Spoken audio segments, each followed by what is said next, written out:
Welcome back, everyone. I'm Sarah Peck, and this is the Startup Pregnant Podcast.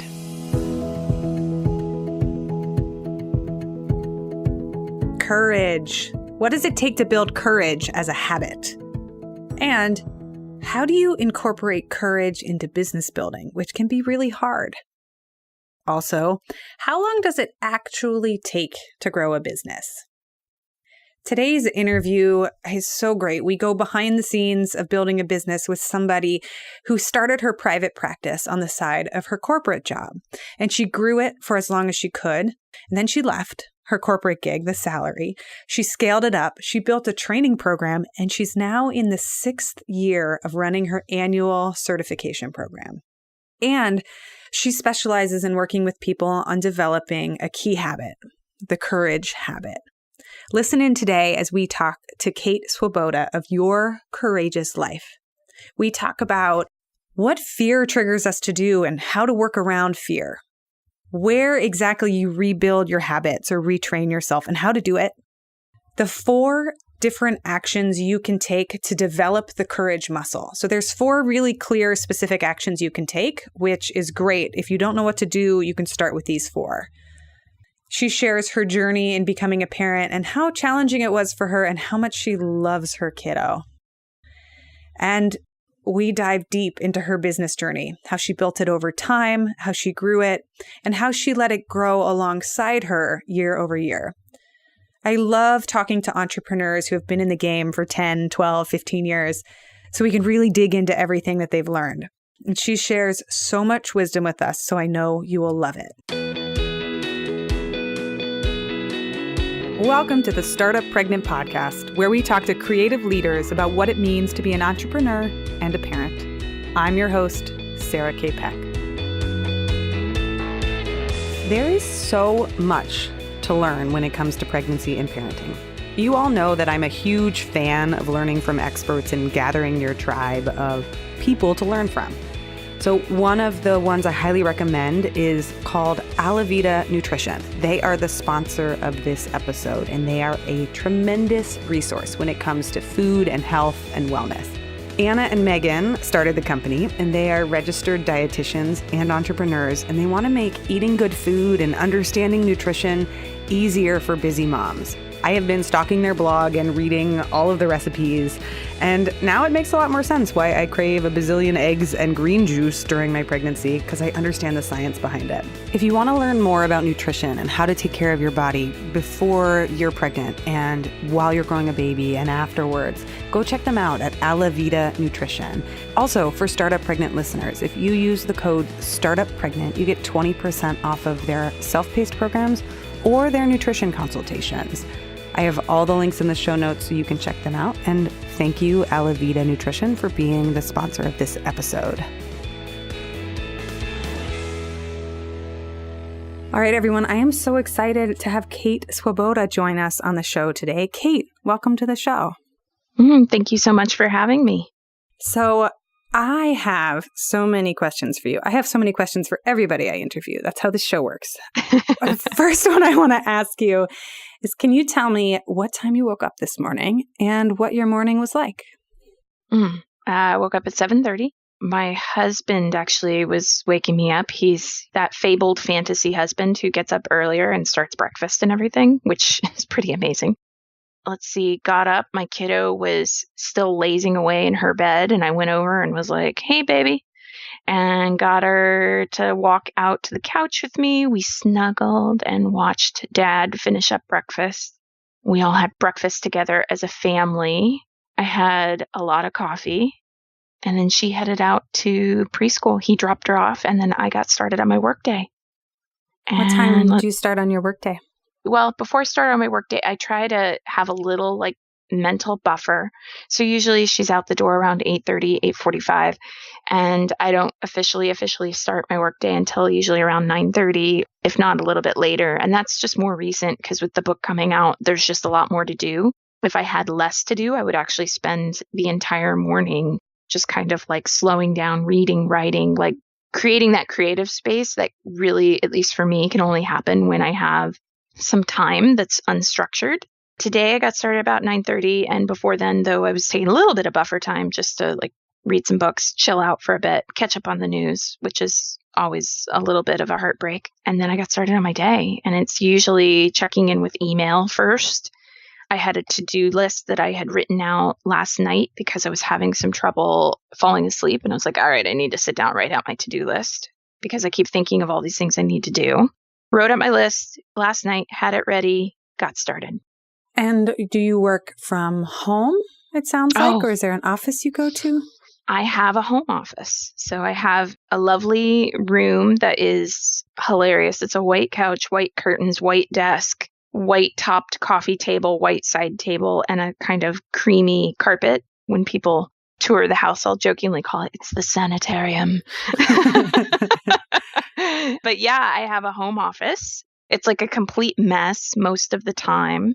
I hang in here and there's like a vibe about the office that's just kind of like, this is your like creative space, creative energetic space. So I don't have a commute, which was in becoming self-employed was like a goal. I don't ever want to have a commute again. Mm-hmm.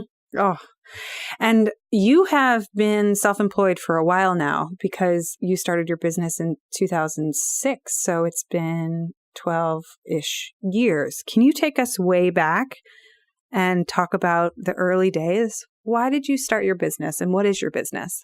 Okay. The fullest journey is that I, built my business alongside my salaried employment. So I didn't fully let go of salaried employment until 2014. And I could have let go as early as 2012, but I held on because I needed the health insurance. So I started in 2006 and I became a life coach. Your garden variety, I just want to help people life coach, bright faith, big dream. I just want to help people and I love this work. Let's become a life coach. And at the time, I had so little confidence in my ability to run a business. I mean, I just kind of thought, oh, well, like, I don't know anything about business. How could I run a business or anything? So it was very like I had been doing personal blogging for a while. And then I put out feelers. I'm also taking on coaching clients. And just if anyone came and said, I'd like to coach with you, great. And if not, then no worries. Like I didn't really put effort behind it. And then in 2010, that's when I, as I say, got serious about it, where I actually went, okay, like what is it to market yourself? What does that actually involve? And what does that look like? And what are some things I need to be doing? So I started learning about marketing, still doing the salary job thing, although I tried a couple times to like just take sabbaticals from work to see if I could make a go of it working for myself. But it was always too soon of a jump. I needed the cushion of income to really build my business. So I started running group coaching courses. And by that time, I had really realized like what I'm really interested in is not coaching as how do we come up with like a list of things to do and tick the things off the list? And then we call that successful coaching, which is a discipline of the coaching industry or a branch, I guess I'll say. And for some people is very effective and helpful, but I was more interested in something process driven. Like, what's our way of being when we're really afraid? And it fascinates me that my way of being and so many other people I've met, like my way of being and what I embody when I'm really stuck in fear is so different than when I'm not, I'm the same person on a fundamental level, but there's this really big shift. And I just got really interested in what that process is like. And that's when in 2010, it was like, what I'm really all about is how we practice courage. And that's when I began, as I describe it, like my business being like an octopus with many tentacles. That's when it was like, okay, so there's one-on-one sessions, there's group coaching classes that I offer on different topics. There's digital programs. There's somebody else having me come talk for their group and teach something either personal growth related or otherwise to their group. And that's where it began to build. And then in 2013, that's when I began researching the coaching industry because I wanted to start a coach training program. I had been doing business consults with other coaches who were saying, I'm having trouble getting my business going and I'm trying to figure out why that is. And I would talk to people and I'd realize a lot of it actually came down to training, that marketing problems were present, but there were other things that really needed like a difference in training. And I think I also around that time, Facebook ads were coming out, and I didn't like the way I saw or what I perceived as the coaching industry going, which is more advice giving, more goal driven, less process driven. And I keep using the word process because it's clearly really important to me. That's when I developed my coach training program. And that has just been a joy and a delight for the last many, many years, because I get to do the one-on-one coaching. I get to do the facilitation and the curriculum design, which I totally geek out on and think is so fantastic. C and be in community with a really amazing cohort every year. And then that's just like total joy as well. I think you're hitting on something really interesting here. And it's something I saw on your website before we chatted, which is it's kind of the differentiation between the freelancer and the entrepreneur. It's one thing to have a skill or to be really good at something, at helping other people, for example, in life coaching. But the journey of building a business is a different skill entirely. And that, I mean, speaking from personal experiences, has been such a challenge, like understanding the scope of business building and systems implementation and management and leadership, all of those pieces. Can you talk about your own like business learning curve? What was your learning curve like? What did you struggle with in building a business? What do you wish you had known earlier? Well, the first thing I'd say is that I've never been successful building a business strategically. I have only ever been successful building my business when I have come at it from the perspective of, I guess the thought that comes through my head is like, how is this like your life? So it's like, if I go, I need to figure out how to get my site SEO optimized. I need an outcome, like that is just toil and misery. But if I turn it into, okay, how's this like your life? Like there's this thing you don't know how to do yet. You want to know how to do it. You feel like you're really incompetent at doing it. How do I get into the, like, okay, this isn't just about getting the site SEO optimized. This is about looking at a challenge and going, it's a pathway to what I want. And if I want this thing, which is, of course, to grow my business, then how do I look at the places where I go, you're not enough, you don't know how to do this, you feel really stupid, or where I want to get angry at the technology, because, 9 times out of 10, it's always the human error. It's not actually the technology. I just like to blame the technology when I'm mad. How do I want to give up? How do I go, it's too much work? And then also, how do I engage with this as like a creative process? I mean, with search engine optimization, this is going to sound super cheesy, but like, how do I actually come up with keywords that I'm going, man, if somebody typed this into Google and they were going, I'm feeling totally lost and confused, this is where I would hope they would end up on my site to get a little love, to get a little support, to stop feeling so lost and confused. So if I just go, how do I figure out the SEO keywords with the right ranking? Then I'm either robotic or I'm unhappy. But when I go, how do I make this creative? How do I make this something I can sort of use as like my warrior training for who I am in the rest of my life as well? The whole thing completely flips. And so like the struggle of my business has always been the tension between those two places. Because of course I want the metric, right? Like I have a book coming out right now. Of course I want the metric of like sales and attention and like it to open doors for my career and. And there's that tension. But if I get pulled too far into that pull, then it just gets really gross and rigid and it's not anything I want to embody. So then it's the tension of coming into the other place, which is it's an open adventure. Who the hell knows where this is going to go? Some door could open that I'm not even planning strategically for. And how great would that be? And, and who am I going to be? I think the greatest gift I've been given along this journey so far is the metaphor that my coach, Leanne Raymond, gave me about, and this is so startup pregnant relevant, birthing a book being like birthing a baby. And it's like you create it, you grow it, you shape it, you put it out into the world, and then it has a life of its own that you have no control over on some level. You have a little control, but not ultimately. And I just have found that metaphor to be so great because like, here I am and book is out, but like I would definitely say the last 3 months have been very third trimester for me where I'm very, I remember being in my third trimester and just being like, okay, when's the baby going to be here? Can we get this show on the road here? Right. There's a lot of waiting and people telling me how it's going to be. And then at the same time, oh, Jesus, wait, the baby is almost here. I don't have enough time. I need more. It's just been such a gift of a metaphor. It's been so apt.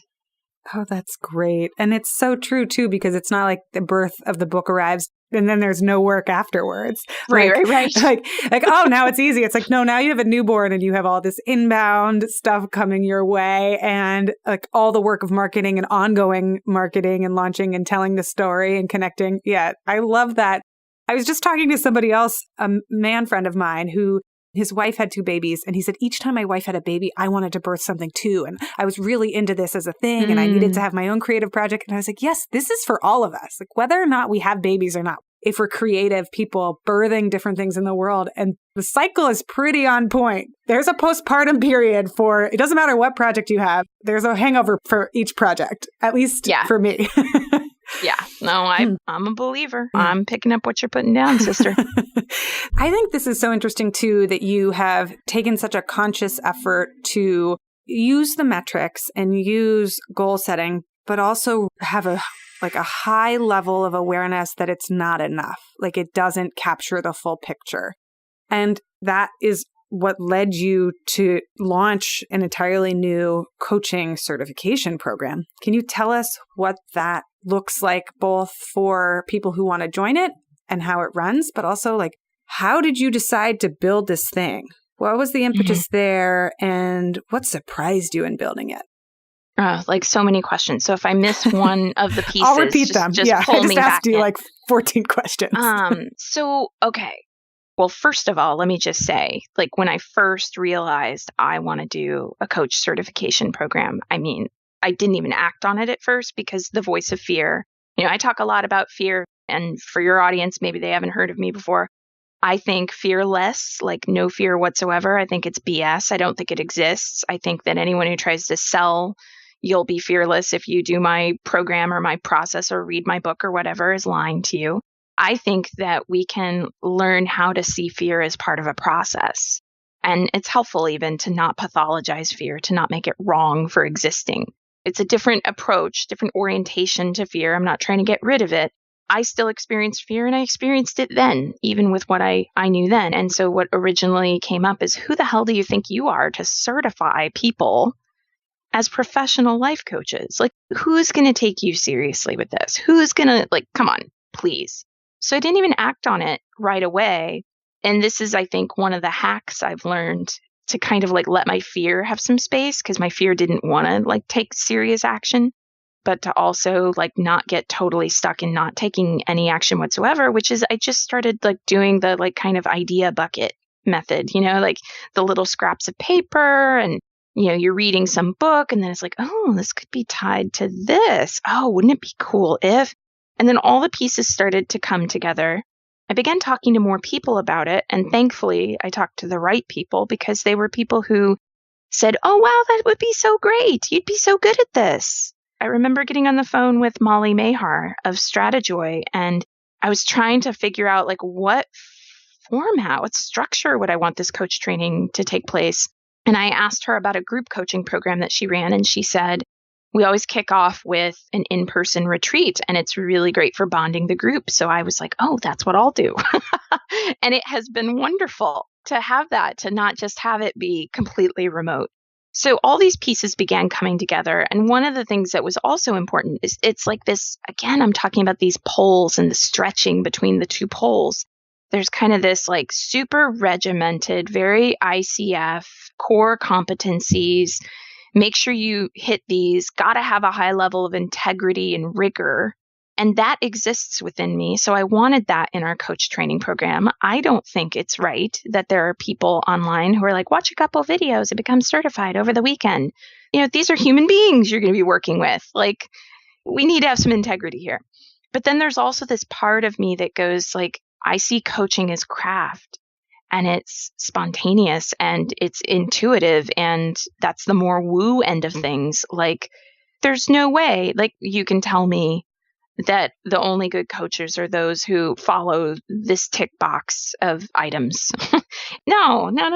Like spontaneous, open, creative coaching has its place too. So I really began looking at it as like, how do we marry the two together? How do we almost have a program where it's like there are these waves where there's 1 week where we set up things in a really highly strategic student learning outcome driven kind of a way. And then how do we have weeks where it's open and it's expansive and we are completely putting people in an environment where they don't know what to expect next so that they can get curious about who they become when they don't know what to expect next. And how do we make it personal development alongside the craft?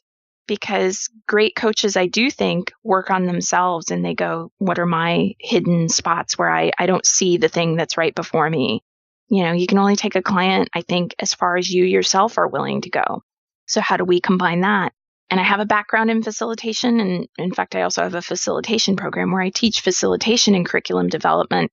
And so that was something that I was able to bring to the process. I'll pause there to pull me back in. What's the next piece that I need to make sure I hit on? I feel like when I talk about the CLCC, I'm like a mom who has a bunch of baby pictures and I keep going on and on and on about like that my child drew a circle or something.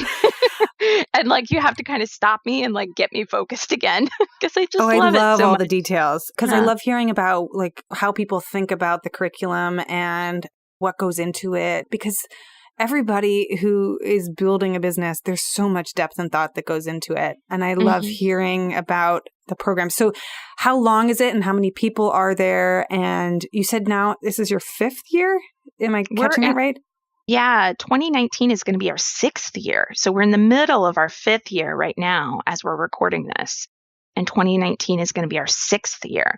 So, average class is around 30 people. We have an application process. We really kind of mirror it the way like a college acceptance would be in some ways. Like I have a personal phone call with every single person who joins. We don't accept every application. I know that applications in some group programs are actually like a gimmick to get the customer to invest more time to create some kind of sunk cost bias where you've put so much time into the application process that it creates a thing for the person applying of like they're desperate to get in. We're not doing that. We're like literally wanting to know there's a question on the application. Resistance is going to come up for you. How do you handle that? Because if there's somebody who says, I feel like when resistance comes up for me, it's going to be the program's job to teach me 5 ways to not be resistant. It's like, we can teach that to you, but are you willing to take the self-responsibility to actually go, I'm in my resistance right now, and I need to take the action that is counter to what my resistance tells me to do. So we're really screening each application, and the greatest number of people we would ever accept to the program is 60. And we also, importantly, I think, maintain a really great student-teacher ratio.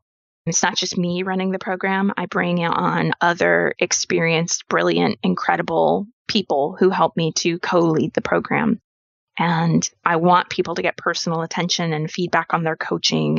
And I want them to get exposure to people other than me, because we're not trying to create Kate bots here. We're trying to create like you tapping into who you want to be as a coach. That makes so much sense. And so how long does the program take after the in-person component? How much longer is it? And what does it look like? It runs January through October every year. For some people, certification might run into November because we also get onto a one-on-one phone call with every single person who's graduating. We model our certification standards after ICF certification standards. So they require a 30-minute call of the person coaching and a self-assessment. We do the same thing. We get on the phone with every single graduate to give them feedback after we listen to their call and say, here's what we thought and strengths and weaknesses, and we offer both. So some people might not have their appointment with us to review everything until early November, but most people we work with, we're finalizing certification by October. And then what did it look like to get accreditation or certification? Like what kind of steps did you go through there? So we didn't go through ICF accreditation and certification. And it's really funny to me because I see programs that put the ICF thing on their site. So it looks like all official. But what they're not disclosing is that they got a continuing education credential from the ICF. So they just said to the ICF, hey, I don't know, 20 hours of coaching. Will you give your stamp of approval? That's not the ICF saying, from beginning all the way to the end, this certification gets an accreditation through us. So, we haven't gone that route. And the big reason that we haven't gone that route, well, there are two. One is that in my own practice, I've never needed ICF certification. I've never been asked about it. I've never had a client tell me they thought it was important. And two, for me to get the program ICF accredited, I would have to go back, start over with training, and then hire one of their coaches to coach me over the 10 required ICF topics and pay thousands of dollars for that process. A coach who might have less experience than me even. It just feels like every time I've thought about doing it, it's not that I knocked the ICF. Every time I've thought about doing it, what I authentically come back to is that would just be I dotting and T crossing for me. It wouldn't actually make me a better coach.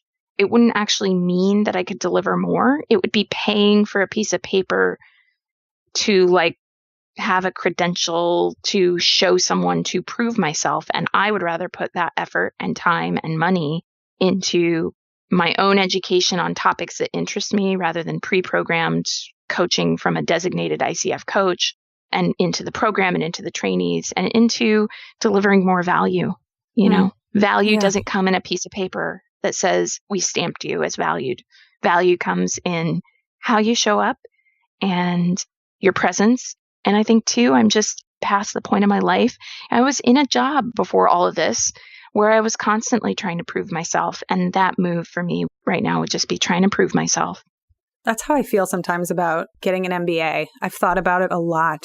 And every time I dig in and really ask the question, I look at the cost benefit and what's better, starting a business or getting the MBA? And when I drill down a little bit further, I say, okay, there's certainly areas where I want to improve my knowledge, or particularly when it comes to accounting and finance. There's different areas where I'm I don't know much about that and I want to learn more. But on the whole, is it a good idea for me to pause my life for 2 years and go do that thing instead of the thing I'm doing now? I'm glad that this came up when I asked you about accreditation. I was just curious more from a business standpoint, just how much work a business takes beyond what people see from the outside. But this is so interesting. So the good news I was going to say is that the ICF doesn't require that you go to one of their accredited programs in order to become ICF certified yourself. So they have this portfolio path. And I guess this is the third reason why I haven't sought that, is that a graduate of our program could totally just apply for ICF certification through the portfolio path. So it's not actually a benefit to us, and it's not a benefit to the trainee either necessarily. They still can get what they want learning through us if they desire ICF certification. That's so interesting. So are you still doing one-on-one work with clients, or are you doing more business management and the running of the program? What does that look like now in your day-to-day? I'm doing both. So I still work one-on-one with clients. Hashtag can't stop, won't stop. I end up doing a lot of coaching in the program because people within the program, they're working on themselves. And so on calls and things, I coach people. But I would say that with one-on-one coaching, the biggest difference is that I don't promote it anymore. It used to be I've had a spot open up, and it's I don't promote it anymore. And then as clients come my way, it's a joy and it's wonderful, but it's not something I try to structure my marketing around.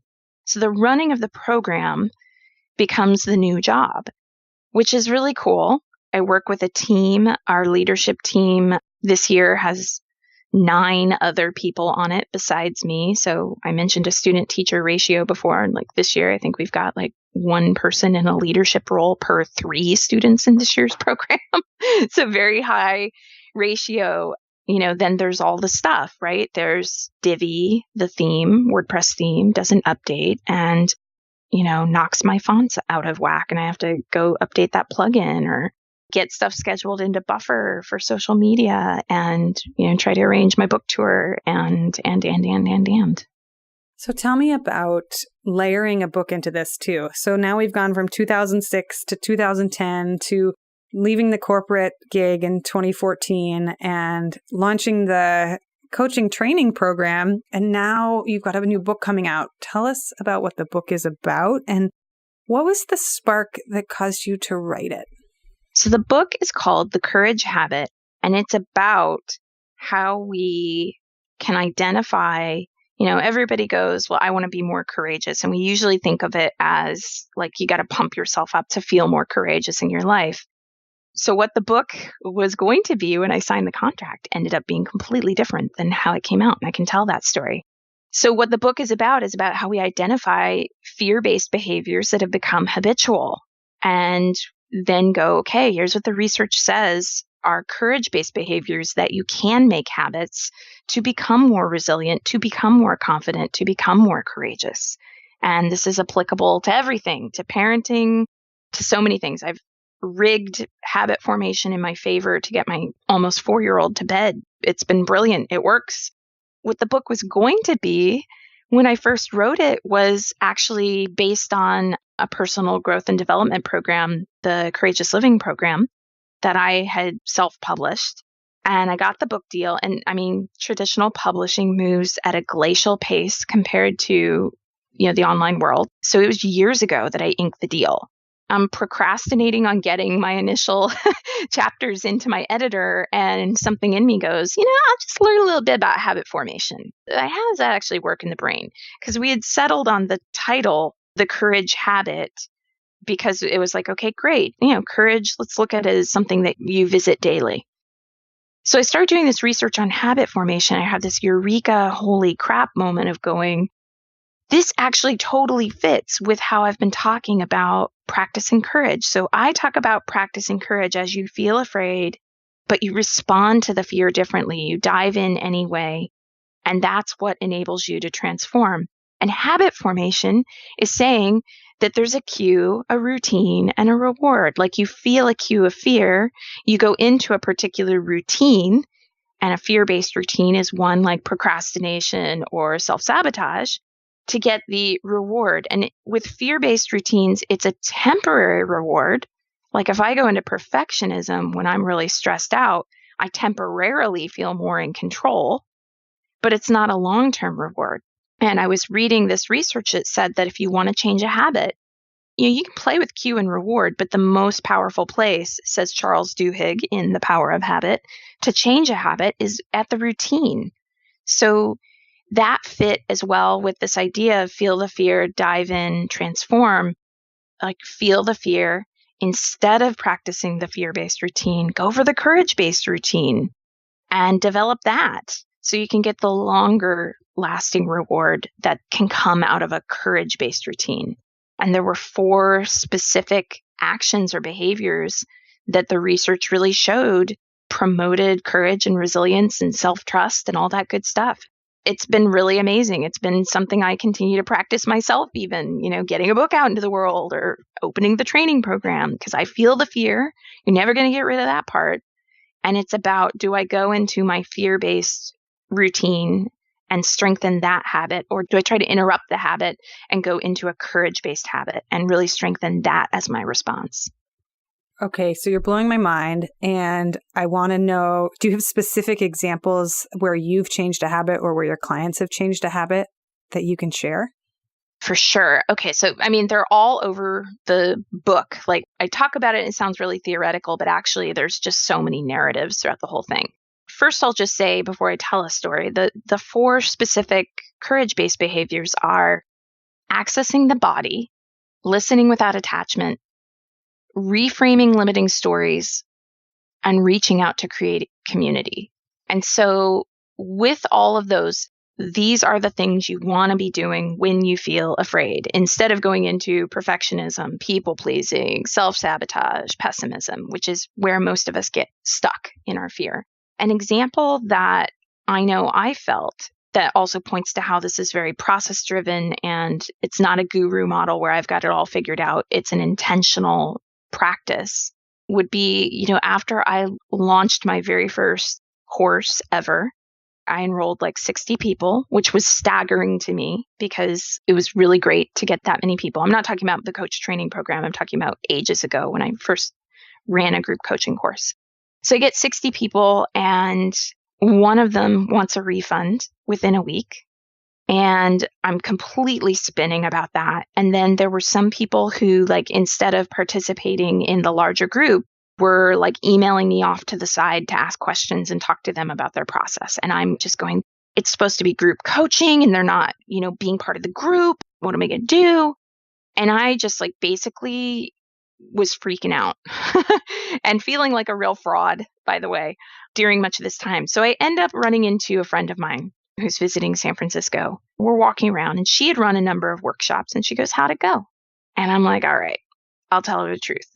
So I tell her, yeah, here's the thing, this many people didn't really participate in the group. They would email me and I just felt like I didn't know what I was doing. And like one person asked for a refund.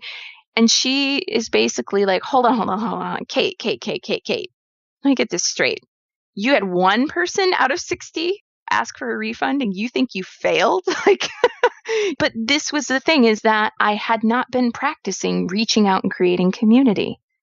Even for as much as I knew about how we get stuck in fear and how we practice courage, I got stuck in it, which is why we need to reach out and create community. And now it's like, when things come up in my business, in my life, it's like, all right, I need to call my friend Valerie and tell her, I'm spinning right now. Not because she needs to fix me, but just because that's reaching out and creating community. Or I might need some time to just sit down and cry. I actually have a conscious crying practice where I make time when I notice that I'm getting stressed and it's all pent up to just sit down with a box of tissues and the saddest music I know and cry. And sometimes it's a laugh session instead, and that's accessing the body. It's moving along this continuum, with these 4 courage promoting behaviors. And you can practice just one, but they're most powerful when you do them all. I have absolutely seen in my life that it's like I don't go as far down the road of spending weeks spinning about how a class or something is doing before I finally get help. Now it's like, okay, I know what this feeling is. I know where it's going to spiral down to if I keep going this way. What I need to do is I need to reach out, or I need to access the body, or I need to listen to what my fear's saying.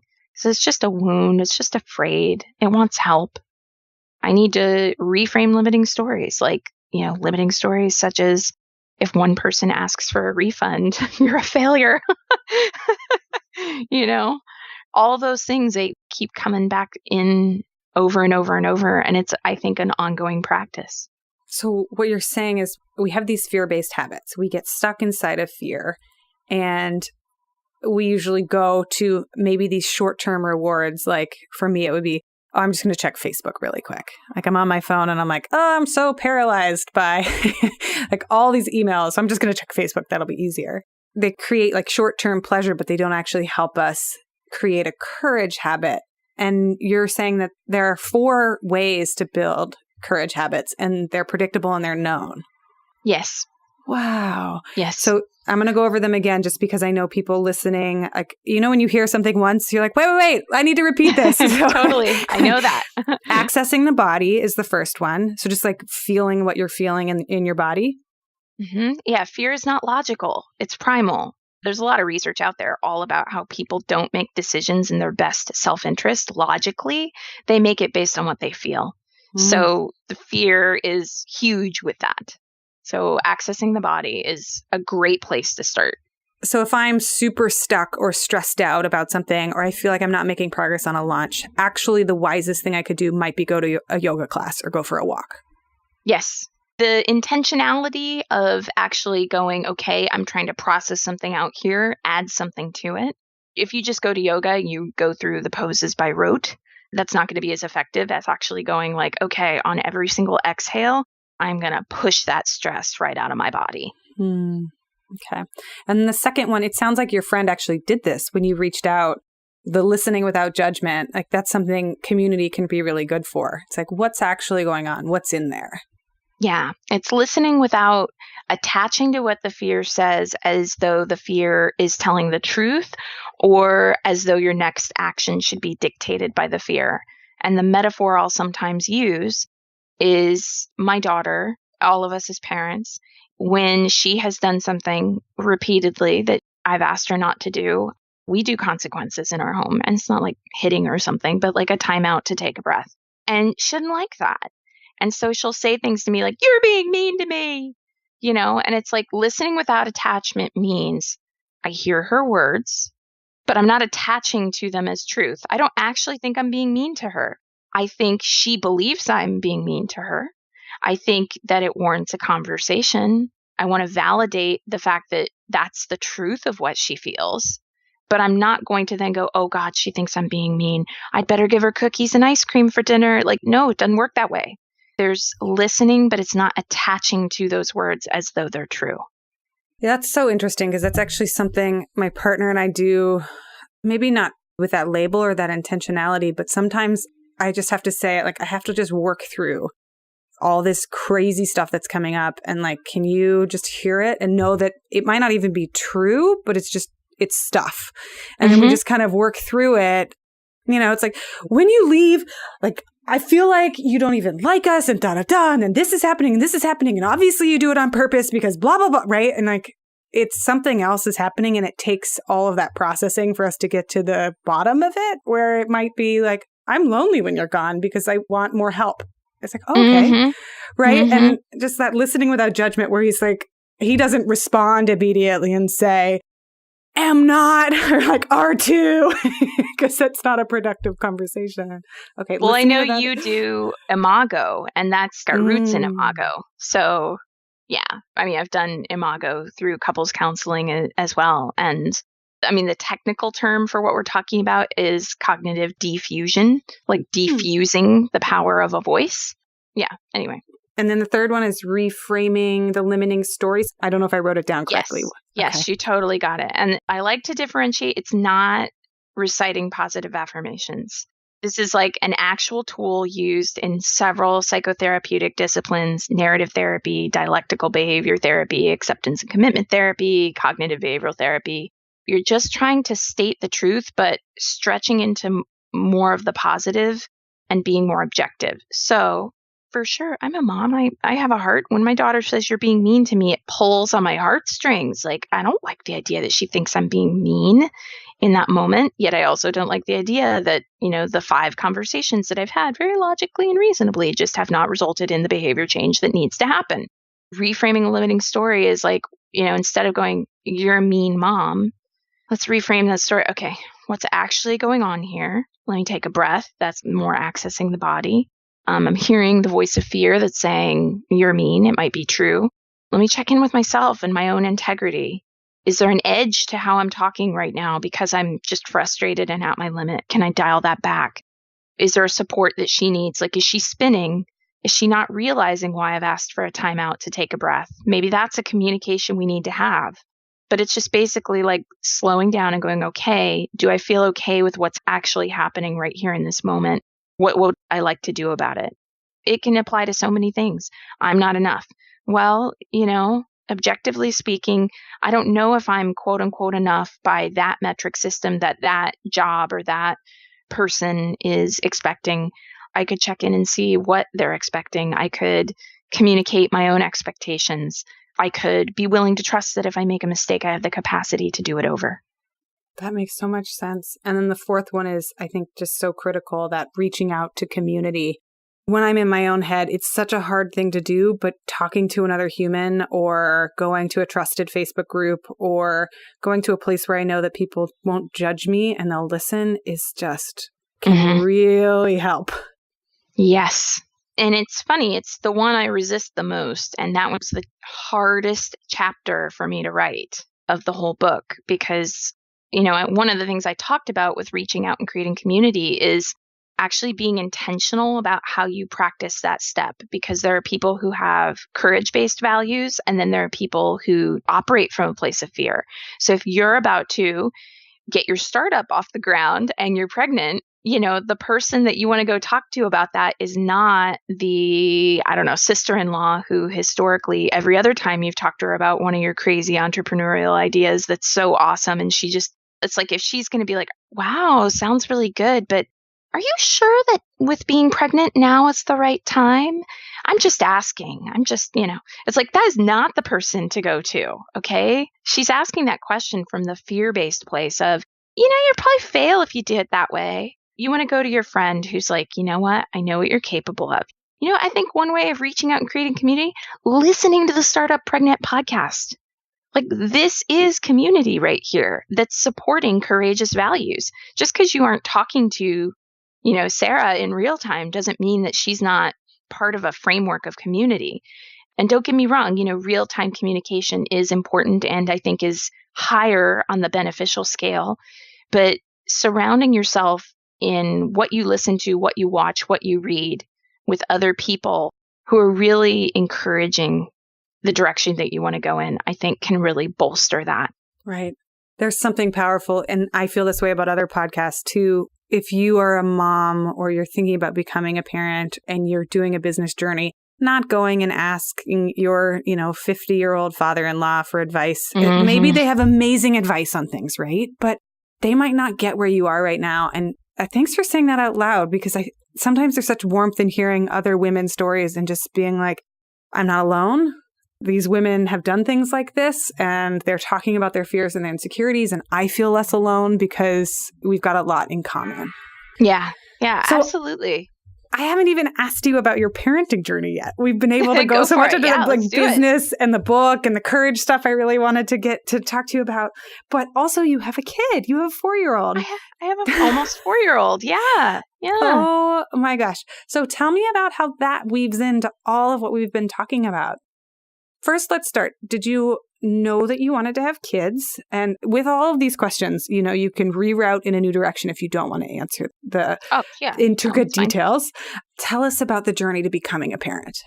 Part of my life thought I didn't want to have kids. Through coaching, counseling, different interventions in life, realized that actually I was just really afraid of having kids and messing them up. Healed a lot from that, wanted to have a baby. I already knew about an autoimmune diagnosis, but I was reviewing some blood work, actually trying to figure out more about the autoimmune diagnosis. My doctor had sent me in the mail, a list of all the tests that she had run and what the values were. And I see these 3 little letters, FSH, and I Google what that is and what the range is supposed to be. And that's follicle stimulating hormone.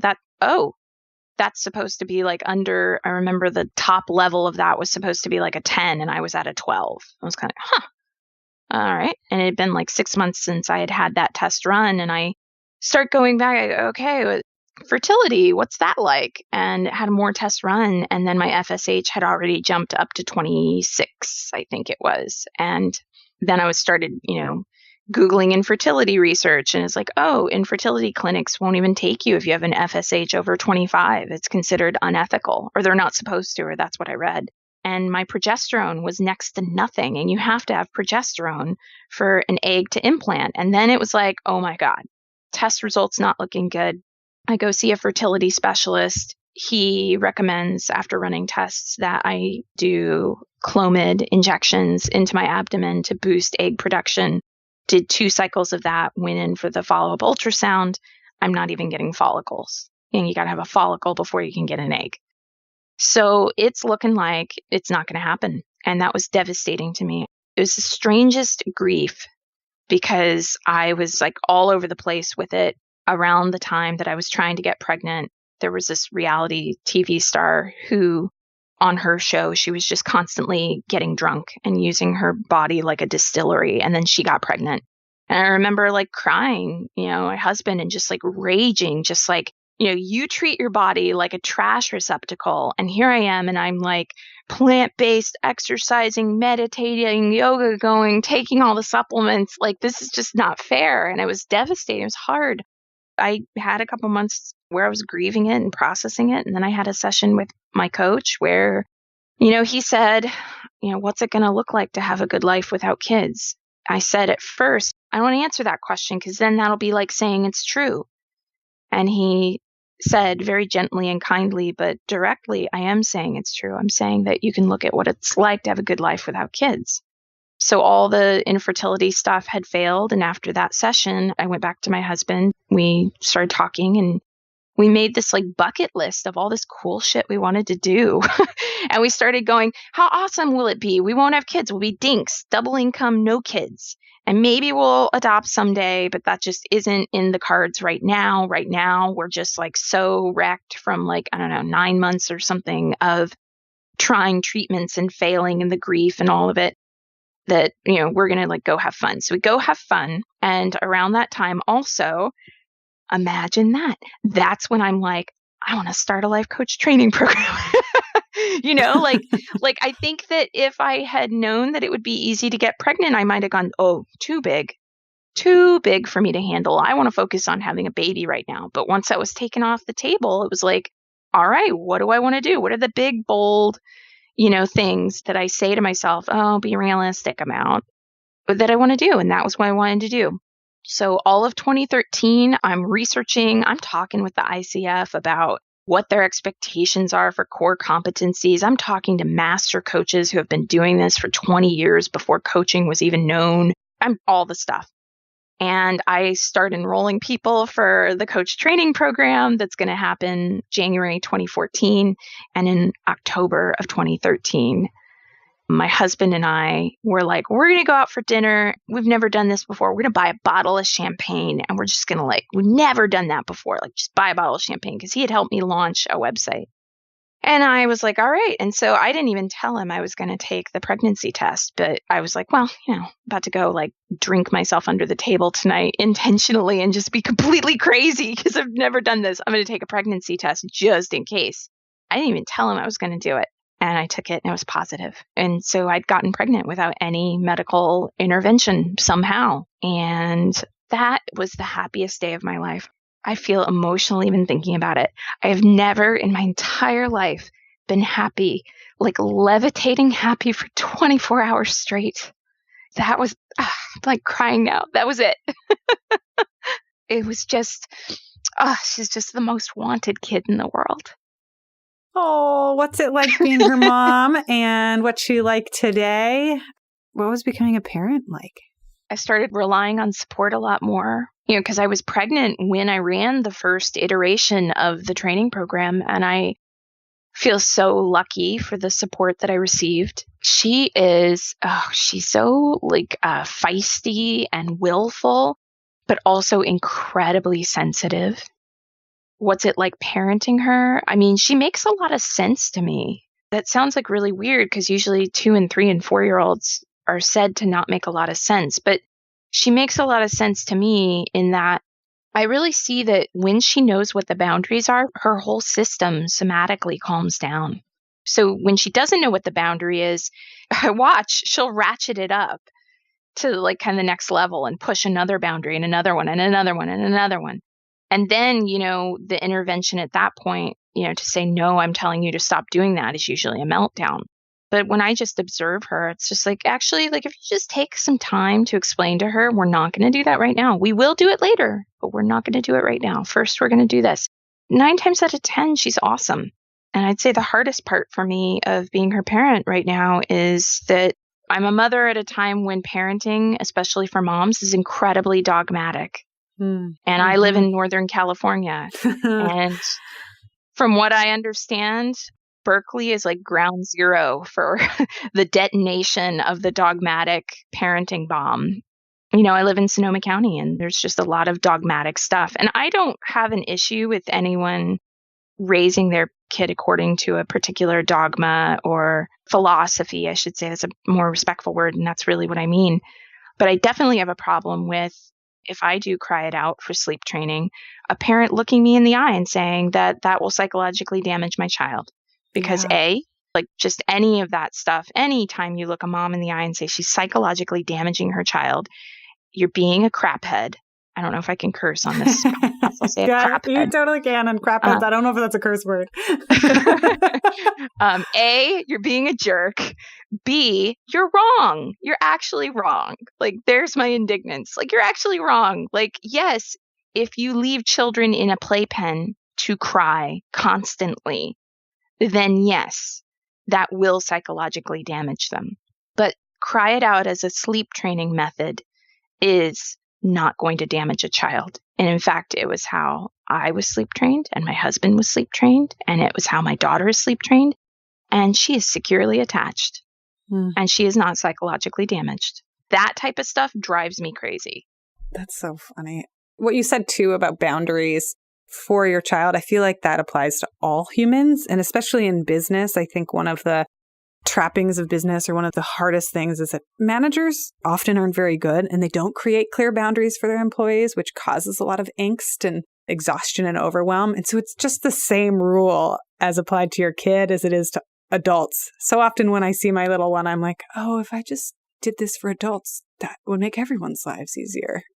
We're in a parenting group together, and I regularly have issues with my daughter's daycare with things that they tell her or ways that they handle things. It was a cold day this winter. I went to pick her up and she wasn't wearing her coat.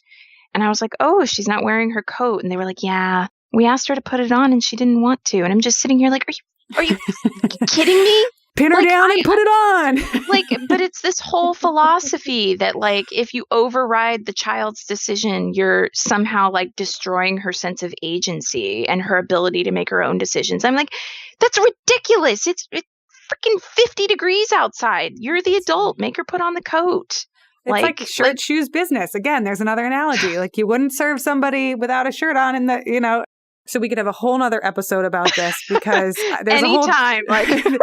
Clearly I have some accessing the body that I need to do about this stuff. No. I think there's a whole unwritten chapter of the book that I'm working on, and it's all about cognitive dissonance. And it's one of the hardest things to do as a parent is to hold space for multiple perspectives at the same time.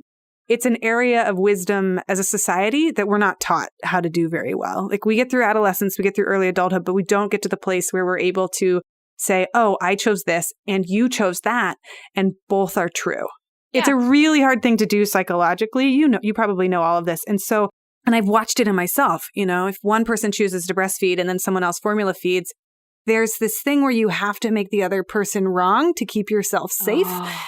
And that's what happens all the time with moms. And the thing is being able to transcend that and being able to say, for you didn't choose to sleep train your child because it didn't feel good or it didn't feel right. And you wanted to sleep in the same bed and you wanted to do this thing. As long as it was the right choice for you, right? As long as you're not crying in a corner, regretting it. If it's the right choice for you, I support you. And I need you to support me in sleep training my child at 11 weeks old because I had to be a functional human to be the best mom that I could be. And that's really hard for people, for all of us. Yeah. Just so I don't get any mom police on me. If somebody wants to be a co-sleeping, breastfeeding on demand, 24/7, I hate the term compassionate sleep training because it infers that the other methods are not compassionate. I don't like any of that. But if you want to do what is classically called compassionate sleep training, whatever you want to do, if it works for you to help you show up best as a mom, and of course with your kid, I'm totally in support of it. It's just, the idea that if you make one wrong move as a parent, you'll psychologically damage your child. It's not true. And I always like Freakonomics because they had said that actually what they discovered was that there is no one parenting philosophy that is the best. What they've actually found is that kids turn out better when their parents have any kind of a philosophy whatsoever. Not I love that. Yeah. So not one that's that called something. I don't have a philosophy that I call something, right. There's no name for what I do, but it is the parent thinking, what's our routine when there's a meltdown or a need to have an intervention? What's our routine?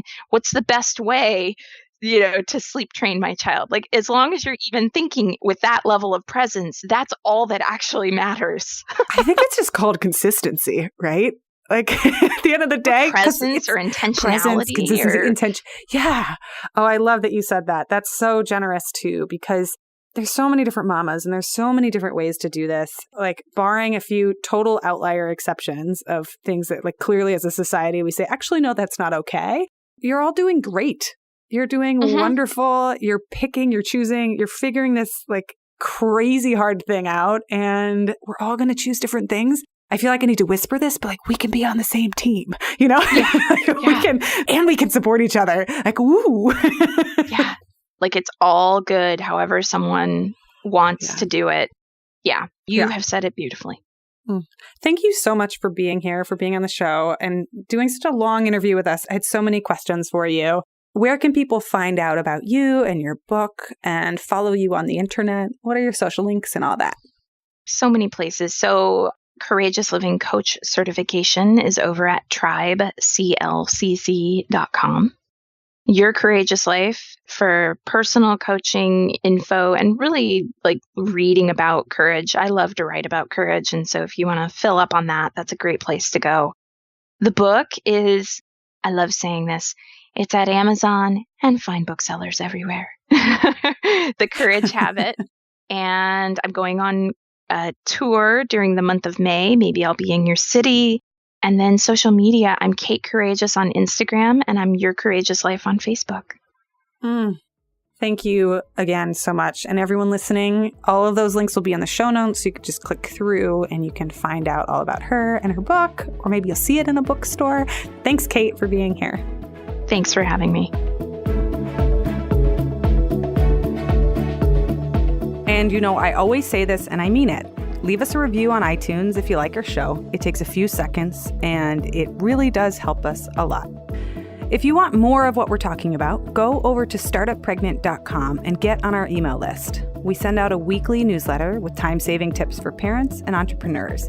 And I always include a weekly gadget or tool or something awesome that we've stumbled upon to help make your life just a little bit easier. And as always, you can reach out to us at hello@startuppregnant.com. We love hearing from you.